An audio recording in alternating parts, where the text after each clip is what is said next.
Friends, మన subconscious మైండ్లో ఉన్న మొత్తం బ్యాడ్ మెమరీ అంటే లేని నెగిటివ్ ఎనర్జీలన్నిటిని ఎక్కడెక్కడ చూసినవి మనం చేస్తున్నవి అన్నిటిని బుర్రలోకి ఎక్కిస్తాం కదా మన సబ్కాన్షియస్ మైండ్లోకి. ఆ డేటాబేస్ని అంతా క్లీన్ చేయాలన్నా, మన బాడీని అంతా క్లీన్ చేయాలన్నా పవర్ఫుల్ టూల్ ఏదైనా ఉంది అంటే హోప్ పోనో అని అందరికీ తెలుసు కదా. దానితో పాటు ఏంటి, మీకున్న ప్రాబ్లమ్స్ ఏదైతే చూస్తున్నారో చేస్తున్నారో వాటన్నిటిని మీరు తెచ్చుకున్న ప్రాబ్లమ్స్ అని చెప్పేసి 100% మీరు యాక్సెప్టెన్స్ ఇచ్చేసి ఈ టెక్నిక్ యూజ్ చేసిన తర్వాత దాంతోపాటు ఇది చేయండి. ఒక బ్లూ గాజు బాటిల్ తెచ్చుకొని క్లీన్ చేసుకొని అందులో మంచినీళ్ళని నింపి మీరు ఎండలో 2 hours పెట్టండి. మంచిగా ఛార్జ్ చేయండి. దానిపైన మెటల్ క్యాప్ లేకుండా రబ్బర్ కాక్ కానీ లేకపోతే ఒక క్లాత్ పెట్టేసి ఎండలో పెట్టేసి అప్పుడు మీరు ఆ వాటర్ని తీసుకుంటే ఫుల్ పాజిటివ్ ఎనర్జీ యూనివర్స్ నుంచి వస్తుంది.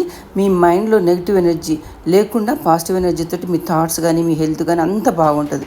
ఇది యూజ్ చేసి ఖచ్చితంగా ఫాలో అవ్వండి. అందరూ నా ఛానల్ సబ్స్క్రైబ్ చేసుకో.